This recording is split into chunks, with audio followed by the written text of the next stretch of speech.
Well, this is as close to the old blacksmith shop as we could get it going. This is a forge here, a blower. You got all kind of tools here. Your tongs for different things.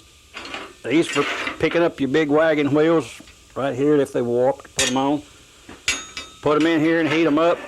Take them out, bend them, whatever you need on them.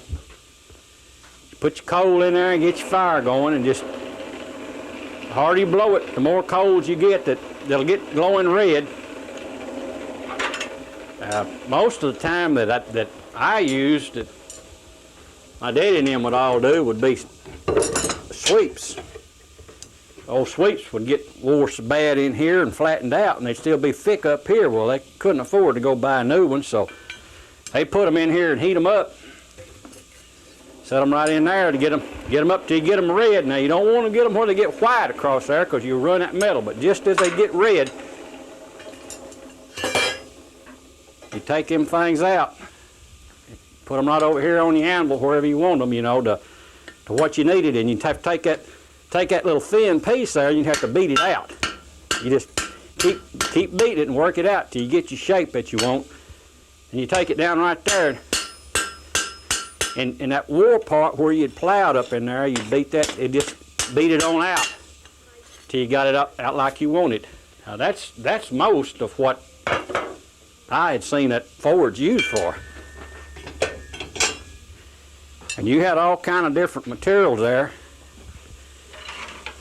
And later on, when it got to where you had to do some soldering, they come up with a soldering bucket. And you had to get that real hot for these buckets to work. And this was really a primitive deal. You set that bucket over in there, and you turn this forge, and you get this all red hot in here, glowing, and you set these irons over in here. Different sizes for whatever you're going to do. And when they first come out with repairing radiators and things like that on your tractors and everything in your tinning, that's what you had to use with your soldering. And you get them as hot as you could, and then you take them out. And that's what you do your soldering with.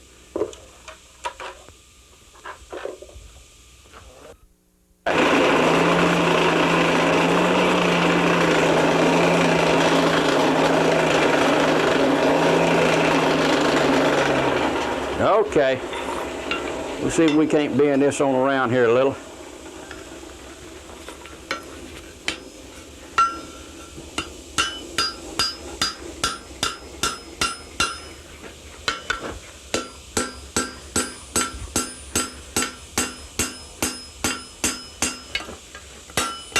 Try to keep that as straight as we can, which is not real straight. Now, we need to cut that thing off right there. Now, you can let it cool down, or we can do it with a little cutter right there. Now, the thing about this spring steel is to let it cool down, and with a hacksaw, you think, well, why not put it over there in the water tank? But you put it over there in that tub, you never put spring steel in there. It's just like putting a hand grenade in there. If you put that thing in there when it's red hot like that, it'd get us all wet in here and hurt us. You know, it's I was reading an article here a while back where a man was talking about when he was a boy, his daddy'd been out here working on a forge, and his job was to clean up the scraps when they got through. Well, him and his friends would get that forge going again, come back out here and throw that stuff in there, and it's fun. It blows water and bubbles and all out. Well, his daddy'd been working on a seat off of a mower or something that had a spring base there to it. They heated a big piece up in there and threw it over in there, and they made them things out of wood back in the earlier days. And it blew the bands off and musted up the wood, and it just done all kind of damage to it. So, needless to say, that boy was in trouble. Yep. Now this right here, let's see, I need that right about there. This just beats a hacksaw, is about all it does. It's a little quicker of breaking it. But say this spring steel is real tough.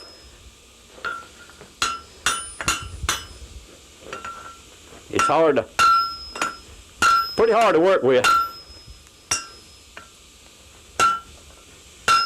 Okay. Now you just have to keep hitting it over to it every time. Now when it, quick as it cools down just a little there to a certain point, it'll just snap off. Now we're gonna have to get something else here. That's a little, now see if I can't finish that up just a little bit here.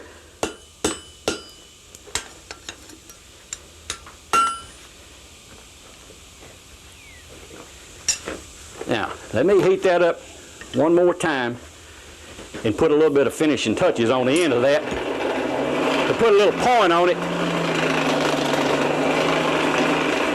where you can hook your chains up to it a little easier. Now, if you've got the time and all, you can take that over here on these grinders and clean that end up. But most of the time they was repairing this stuff, they didn't have the time to do all that.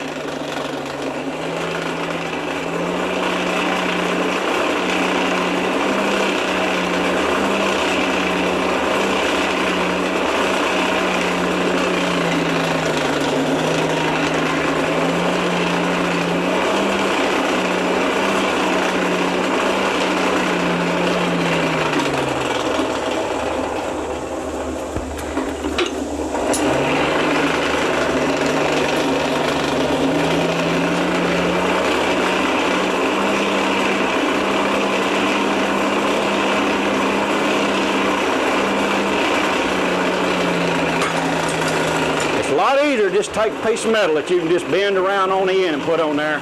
But you get out in the field 3 or 4 miles from home and you pull the ends out of your double tree or your single tree, then you're going to be down a while. We put that right there on that end just to sort of hammer that out right there to make a little point to it, where it'll go on a little easier.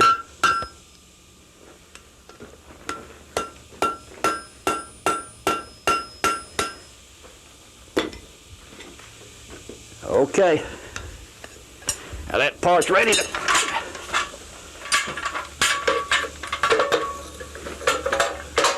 try and just let it cool down a little bit there.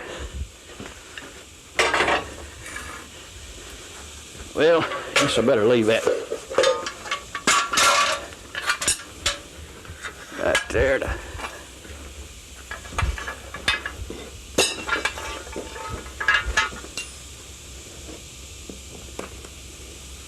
Just take a little old brad there.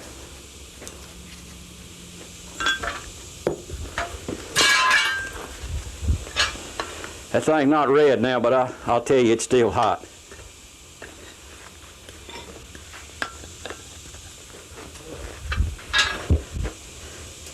Yeah, now if we could put this over in that water barrel, it would be a lot better.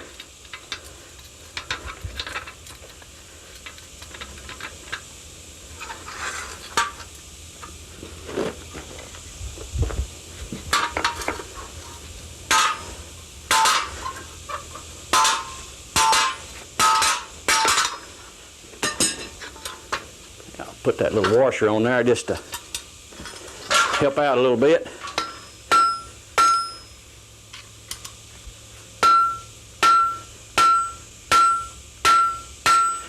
Okay. We're in business now.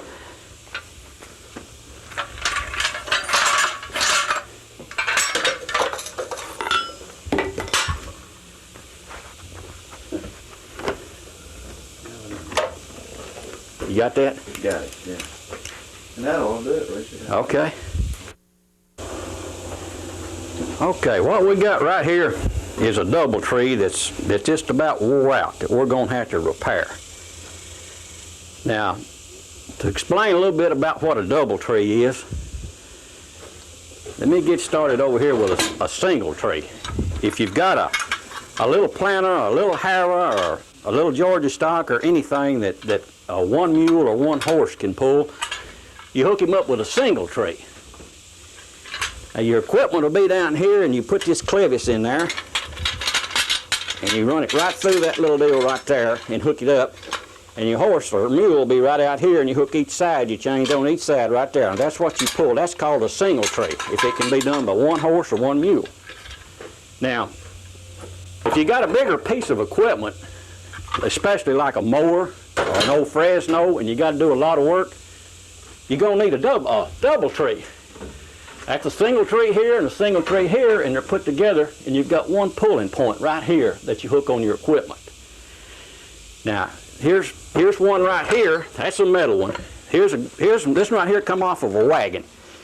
Now, right here is where you hook him. Back here to the back by your two front wheels and right at the base of the tongue. Now, your tongue will go on out through here, and it's just a guide to guide by. He does his pulling back here. Now, here's a single tree. You'll have one here and a horse here, and that's called a double tree. And you can hook 2, 4, 6, as many more mules or horses as you need on out there. Now, in rare occasions, you'll need what they call a triple tree. You got one here, and one here. Now, that's a big metal. Now, that'd be used on some road graders or road binders, and it's got equalizer bars right here, and they work real well. So this is back to what we're to right here, is repairing this double tree. Now, this come off of a mower. Now, it's wore real bad. Now, this right here was okay, but we need a bracket right here. So I'm going to have to make this bracket and put it. Now, this drill right here, it's real slow, but this is what they had. And the date on this drill is 1895. Now, that gives you an example on what dates we're talking about. And you can manually screw this down, but it's got a little self-adjusting deal right here. Now, that will automatically feed this thing. When you go around, I got it set to go a notch each revolution. You got a little screw right here that you can change. Now, I need to back it off a little bit to make your feed go right. Now, if it gets too hard to turn, you just adjust it right here to where you'll go. See, like I'm going 2 revolutions now for one drop. And it'll drop about 1/16 of an inch at each time. Now, this right here is not a spring steel, but it's real stout steel. So I've already had to drill 2 holes in there. And this is the last hole just to clean it up, to get it on through here. Now, this operates real slow, but this is one of the better design drills that you could get in the earlier days. They work real well, it's just slow.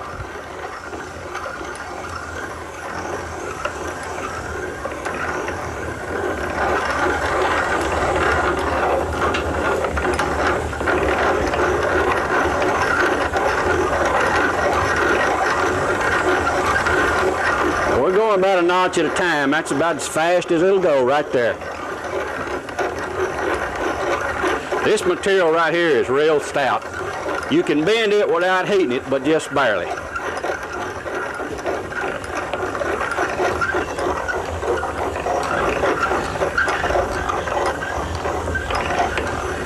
All right.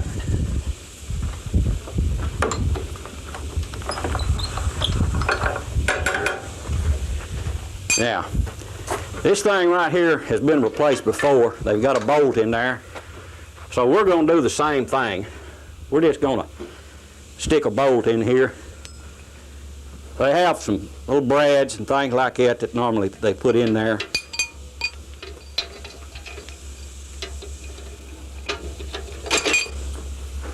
Okay, now I'm just going to knock that down a little bit with a hammer there, just so it won't come off. It just, that ought to work. Now, we're going to have to fix the end of a single tree here to go on right here. Now, this right here is what we've got. This watered pretty bad, but it'll work. Now, this end right here was pulled out. Now, right here didn't come out of here, but that's what you get when you use a piece of metal that you can just bend over and stick it in here. And it'll pull out. So what you got to do is get the toughest metal you can find. Well, back in the early days, it didn't take the farmers not long to figure out. Looking good. Okay, it didn't take the farmers too long to figure out that they needed a real tough steel instead of using that little steel. So what they done is they started using the teeth out of a sulky rake. Now, they was always hitting stumps and rocks and things and breaking these teeth because they won't bend. They'll just break. The only bad part about using them is you have to use a forge right here. That's what we got this heat up for, to bend this material. So I've already got one here that I've straightened out, heated and straightened out, and I've been making some ends right here. I've got some made. Normally, I'll put them on this grinder and grind them up and clean them up a little bit there.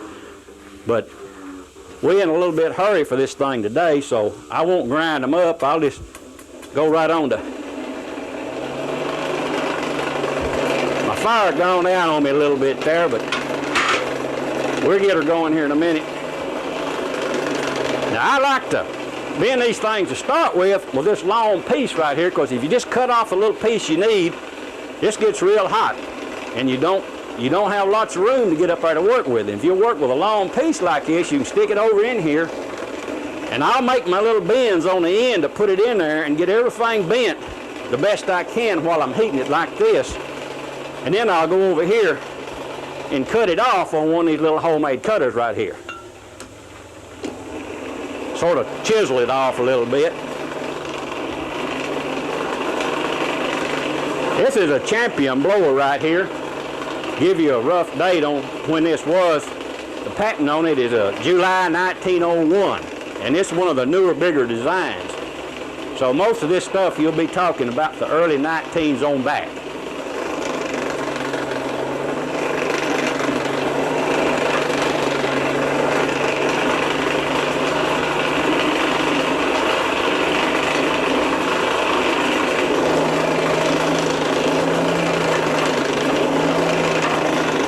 This thing will be going pretty good here in a minute. The hottest part is right down here at the bottom where the little blue and the white flames is coming out of. The faster you turn it, the hotter it'll get, but also the quicker it'll burn your coal up.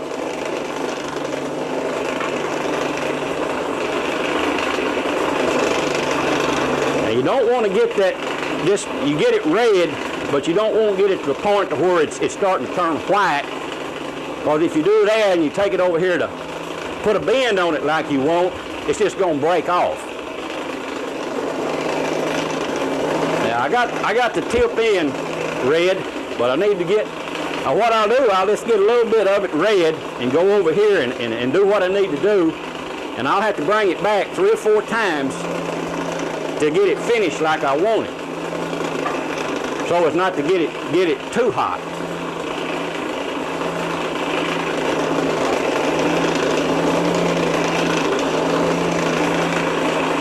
Right at the base of that fire right there, where it's blue looking, that's where your heat's at, right there.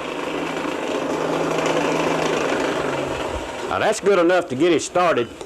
Now you can use this little deal right here too, but I usually come out here on this. Now like I say, this is spring steel. As long as it's hot, you can bend it.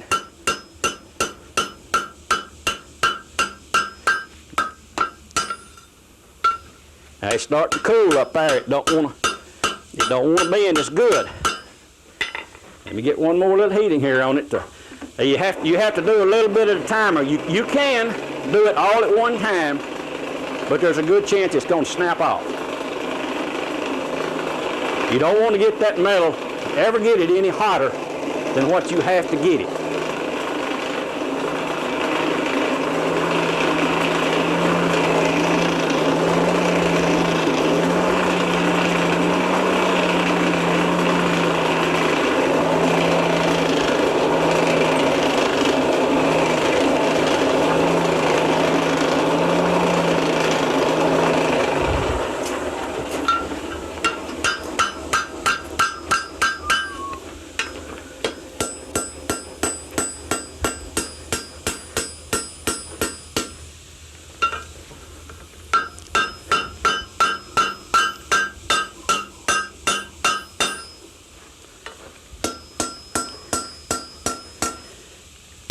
You just keep hammering that out. What we need to do is make a little a little O-ring like there to put in the end of that single tree.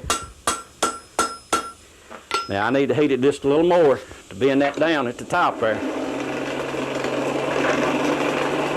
It cools off real quick.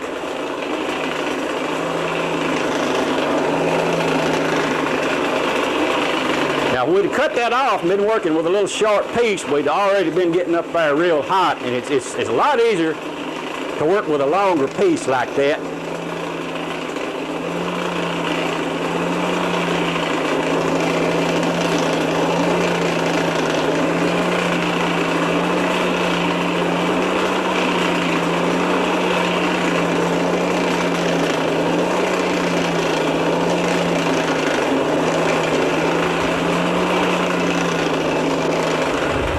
Okay, that's pretty red up there. We ought to be able to get that on around there about like we want it.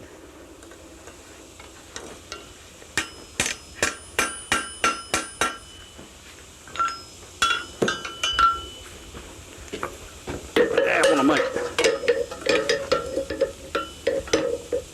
make sure I don't get that hole too small.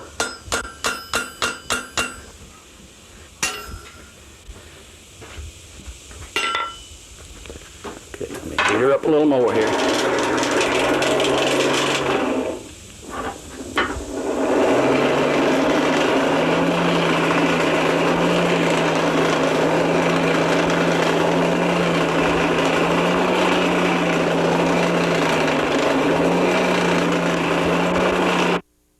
All right.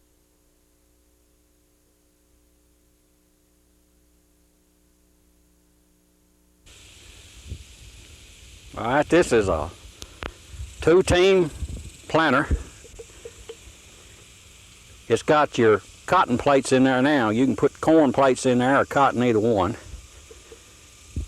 This right here will clean it to put it out right through there. You'll have, you know, your team will be hooked up here, horse on each side. And that belonged to Ralph Gillian from around Mountain Joy. Dean is his nephew? Yeah.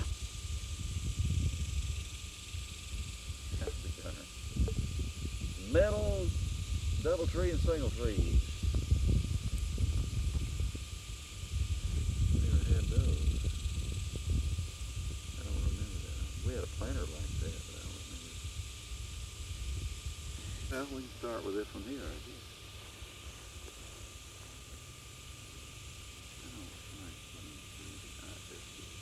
Imagine that OE walking club in the lake to real island.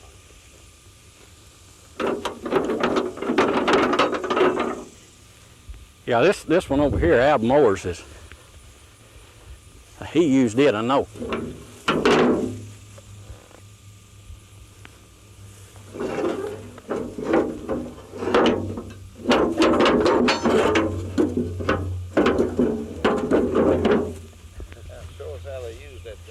Well, you ain't got it on, have you?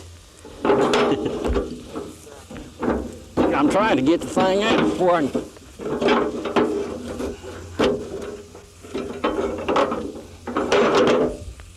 Well, I put it in there. Well, it needs to be out the front out there. How come that thing won't? That's one Chinese puzzles there. Well, they really had a big rope on the end of that. Yeah, you had to have about a 6-foot rope. Yeah, if I'd have. Yeah, go ahead and just tell us kind of how that thing works. Well, you'd either put your mule or your 2 mules up here, depending on what all you's gonna do. Most time they just put 1 mule that I recall when they was gonna clean out a barn or something with it. You'd have a long rope on here. You just raise up on this any amount you wanted. And if you done too much, it'd dig down too much. So you had to sort of do it just to get it like you wanted. And then when you got ready to dump it, you just pulled it up there and it just turned all the way over on this right here and dump out. Yeah, you'd have your long rope right here. When it went on up there, then you pull back on your rope after you got it dumped to get it back. And that one right there belonged to Ab Moore. They farmed just north of Enloe. This one right here was O.E. Walker's. He was back southeast of Enloe.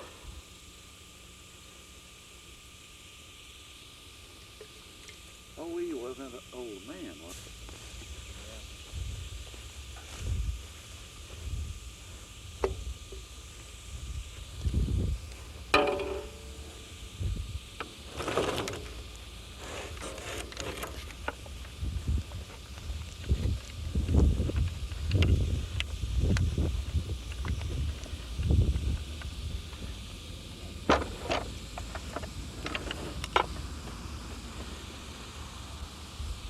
This one right here was used to, when you got to the field, this was a jack here.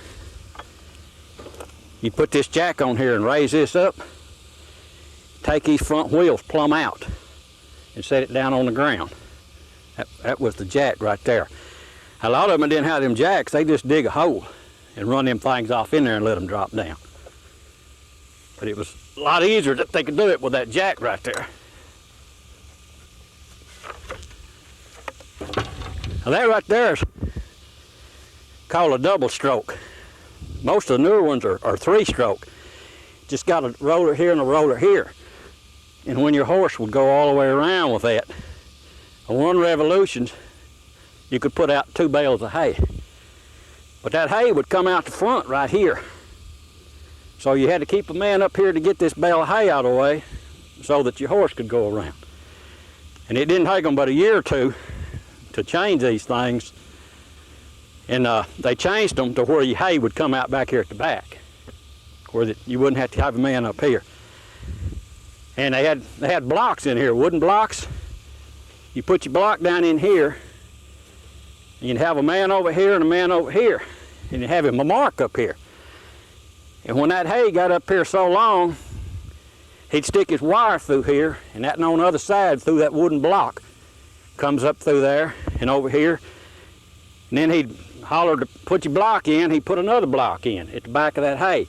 Well, this block would be up here, and then when this one got here, he'd run that wire through that block, and they could tie it off.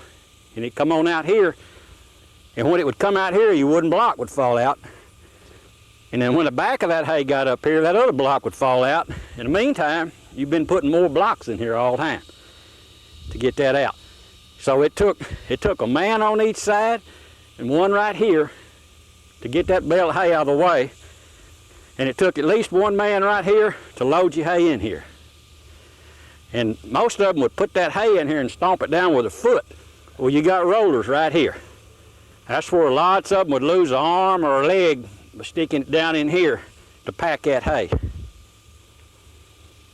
But that's one of the first ones they come out with. But they changed it around, and he done away with that man up there. Well, go ahead and do the best you can with it. Well, wait, let me see here how to. That's to start off with nothing. Well, I don't know if I have to get the total figure. Well, let's see. This would be. All right. Well, actually, what you do is you start off and you put that block right down here. Yeah. About the only thing to do is just go from start. Yeah. And then it'll take a minute for me to move, but without any hay in there. Yeah. Well, About the only thing to do is just go from start, and I'll just have to move that.